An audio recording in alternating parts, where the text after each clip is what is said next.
Good morning student, this is Kalpana Singh on the stage RITT YouTube channel पे आप सभी का एक बार फिर से स्वागत है। आप हमारे यूट्यूब चैनल को लाइक, शेयर और सब्सक्राइब करिए, साथ ही में बेल आइकन को भी प्रेस करिएगा ताकि वीडियो की नोटिफिकेशन आपको मिलती रहे और आप हमारे वीडियो को देख सकें।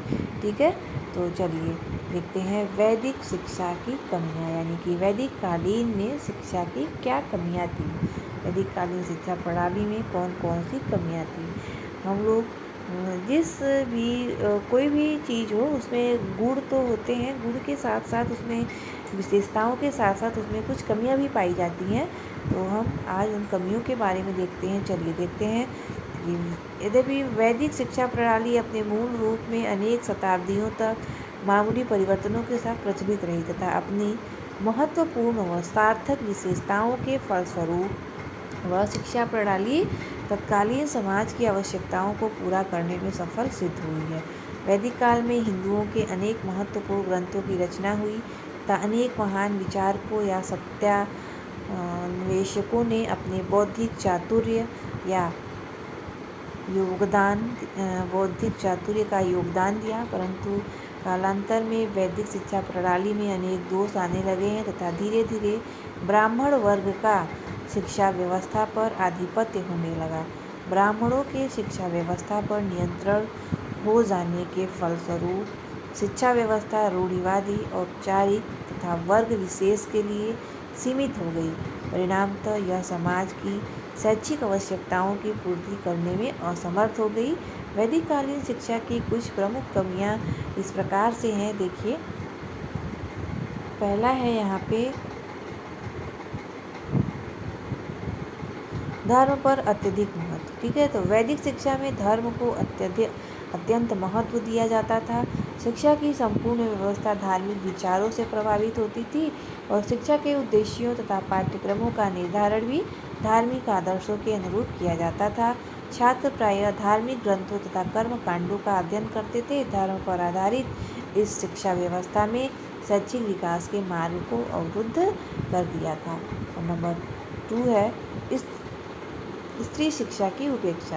यद्यपि वैदिक काल में प्रारंभ में स्त्रियों को भी पुरुषों के समान शिक्षा प्राप्त करने का अधिकार था, परंतु बाद में स्त्रियों की शिक्षा की उपेक्षा होने लगी। ऋषियों के गुरुकुलों में लड़कियों की शिक्षा की कोई व्यवस्था नहीं होती थी। बाद में तो ऐसा लगने लगा कि वैदिक कालीन शिक्षा प्रणाली का लक्ष्य केवल लड़कों को ही शिक्षा प्रदान करना है। और नंबर 3 है शूद्रों की शिक्षा की उपेक्षा, यानी कि शूद्रों के लिए भी शिक्षा की कोई व्यवस्था नहीं थी। वैदिक काल में शूद्रों को हे दृष्टि से देखा जाता था। शिक्षा प्राप्त करने का अधिकार केवल द्विजों यानी कि ब्राह्मण, क्षत्रिय व वैश्यों को था। शूद्रों के लिए शिक्षा के द्वार बंद थे। शिक्षा प्राप्त करने का अधिकार न होने के फलस्वरूप शूद्रों की शिक्षा इस काल में पूर्ण रूप से बाधित हुई, उपेक्षित रही, जो कि उनके प्रति घोर अन्याय का परिचायक था।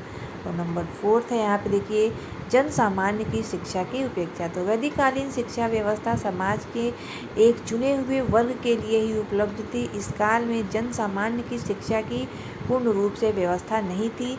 संस्कृत पर ध्यान केंद्रित करने के कारण संभवतः जन सामान्य अपना शैक्षिक विकास करने में असमर्थ था।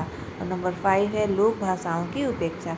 वैदिक काल में केवल संस्कृत भाषा में अध्ययन और अध्यापन का प्रचलन था। लोक भाषाओं का शिक्षा प्रणाली में कोई स्थान नहीं था। इसके फलस्वरूप लोक भाषाओं की उपेक्षा हुई तथा वे प्रगति न कर सके। नंबर 6 है विचार स्वातंत्र्य का अभाव। यद्यपि वैदिक काल के प्रारंभ में नवीन विचारों का आदर किया जाता है, परंतु कालांतर में शिक्षा के धर्म पर आश्रित हो जाने के कारण विचार स्वातंत्र्य का अभाव हो गया। धार्मिक ग्रंथों में लिखी गई कई बातों को पूर्णतः सत्य तथा विचार विमर्श से दूर माना जाने लगा। इस प्रवृत्ति के फलस्वरूप रूढ़िवादिता तथा अंधविश्वासों का प्रादुर्भाव हुआ, जो समाज की प्रगति के लिए एक घातक सिद्ध हुआ। और नंबर 7 है सांसारिक जीवन की उपेक्षा। तो वैदिक शिक्षा का उद्देश्य मोक्ष की प्राप्ति था, जिसके फलस्वरूप जीवन के व्यवहारिक कर्तव्यों के लिए व्यक्ति को तैयार करने पर उचित ध्यान नहीं दिया गया। लौकिक पक्ष की उपेक्षा करके आध्यात्मिक पक्ष पर बहुत अधिक बल दिया गया। नंबर 8 है शारीरिक श्रम के प्रति हेय दृष्टि।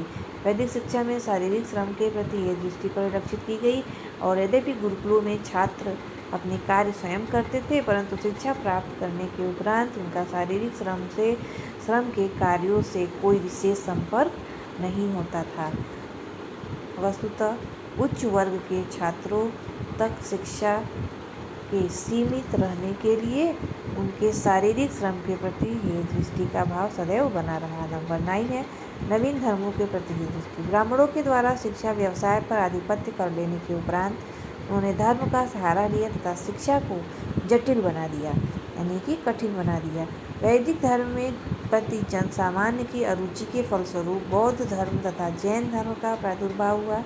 यद्यपि वैदिक काल में संलग्न ब्राह्मणों ने इन धर्मों का कसकर विरोध किया, परंतु जटिल कर्मकांड व संस्कृत भाषा पर आधारित वैदिक शिक्षा जनसामान्य के लिए महत्वहीन हो गई तथा वे नवीन धर्मों तथा उनसे जुड़ी शिक्षा प्रणाली की ओर आकर्षित होने लगे। ठीक है, तो देखिए यहाँ पे उपरोक्त वर्णित दोषों के फलस्वरूप वैदिक कालीन शिक्षा समाज की तत्कालीन आवश्यकताओं और परिस्थितियों के अनुकूल न हो सकी तथा धीरे धीरे पतन की ओर अग्रसर होने लगी। यदि इन दोषों को दूर करने के उचित प्रयास हुए होते तब संभवतः वैदिक शिक्षा प्रणाली अपनी अस्मिता को बचाकर एक नया जीवन प्राप्त कर सकता था। अब देखिए वैदिक कालीन शिक्षा की वर्तमान शिक्षा प्रणाली में उपादेयता, यानी कि वैदिक कालीन शिक्षा के द्वारा वर्तमान वैदिक कालीन शिक्षा में जो चल रही थी शिक्षा प्रणाली वो वर्तमान में कितना बचा हुआ है। तो देखिए आधुनिक शिक्षा प्रणाली यद्यपि वैदिक शिक्षा प्रणाली में पूर्णतः भिन्न अंतर होता है, फिर भी वर्तमान शिक्षा को नियोजित करने व उनकी अनेक समस्याओं का समाधान खोजने की प्रत्येक चेष्टा में प्राचीनतम शिक्षा के मूलभूत आधारों पर ध्यान देना सार्थक सिद्ध होता है। यह हो सकता है वैदिक शिक्षा के आदर्शों अर्थात श्रद्धा, भक्ति, सेवा, आदर, आत्म अनुशासन, सादा जीवन, उच्च विचार, ब्रह्मचर्य, नैतिक बल आदि का अनुसरण करके वर्तमान समाज की आवश्यकता के अनुरूप शिक्षा व्यवस्था की जा सकती है। पाश्चात्य सभ्यता व संस्कृति के अंधानुकरण में हम अपने पुरातन आदर्शों को विस्तृत करते जा रहे हैं तथा शिक्षा हमारे जीवन से दूर हटती जा रही है। छात्र असंतोष, अनुशासनहीनता, बेरोजगारी, निर्धनता, वर्ग संघर्ष, सामाजिक बुराइयां, राष्ट्रीय विघटन, भाषाई समस्याएं जैसे अनुत्तरित समस्याएं दिन प्रतिदिन विकराल रूप धारण करती जा रही हैं, जिसका कि हमारे देश पे बहुत प्रभाव पड़ रहा है और प्राचीन शिक्षा प्रणाली के आदर्श तत्वों को वर्तमान शिक्षा में समावेश करके इन समस्याओं का समाधान संभव हो सकता है। जीवन के व्यावसायिक मूल्यों, गुणों व जब आदर्शों का अनुसरण करके हमारे छात्रगण भारतवर्ष की समृद्धि तथा वैभव का पुनरुद्धार कर सकते हैं। जब हमारी शिक्षा में प्राचीन सनातन आदर्शों को सम्मिलित किया जाएगा तभी हमारी शिक्षा प्रणाली अतीत की भांति विदेशी भाषाओं को अपनी तरफ आकर्षित कर सकेगी तथा भारतीय शिक्षा के गौरव को पुनः महिमा मंडित कर सकेगी। डॉक्टर लक्ष्मण स्वामी मुदालियर ने ठीक ही कहा है। हमारे युवा भारतीयों को उस विरासत को पहचानने दो जो उनकी अपनी है। ईश्वर करे कि युवा पीढ़ी भारत की वास्तविक आत्मा को पहचाने तथा अपने सभी कार्यों में उसका अनुसरण करे। तो देखिए यहाँ पे वैदिक शिक्षा से तात्पर्य सिर मुंडवाने, लंगोटी बांधने, स्त्रियों से बचने, श्लोकों का रटन स्मरण करने, भिक्षा मांगने आदि से नहीं है।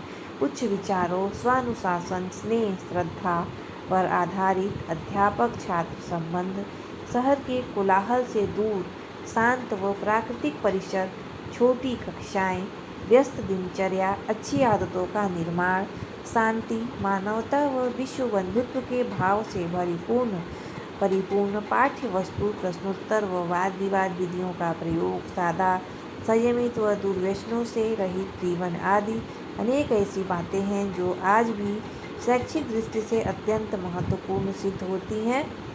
यद्यपि पाश्चात्य सभ्यता के रंग से ओतप्रोत भारतीय जीवन में वैदिक शिक्षा के प्रति लगाव लगभग विलुप्त हो चुका है, परंतु फिर भी वैदिक शिक्षा के निम्नलिखित तत्वों को आधुनिक शिक्षा प्रणाली में समाहित करके नष्ट भ्रष्ट होती जा रही भारतीय शिक्षा को नवजीवन दिया जा रहा है। तो यहाँ पे देखिए, पहला है आदर्शवादिता, अनुशासन, गुरु शिष्य संबंध, शिक्षा के लिए शांत माहौल, शिक्षा व्यवस्था, शिक्षण विधि, अध्ययन विषय और छात्रों व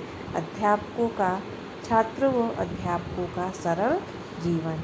निसंदेह वैदिक कालीन शिक्षा की उपरोक्त इंगित अनेक विशेषताएं आधुनिक समय की शिक्षा व्यवस्था में भी प्रासंगिक है।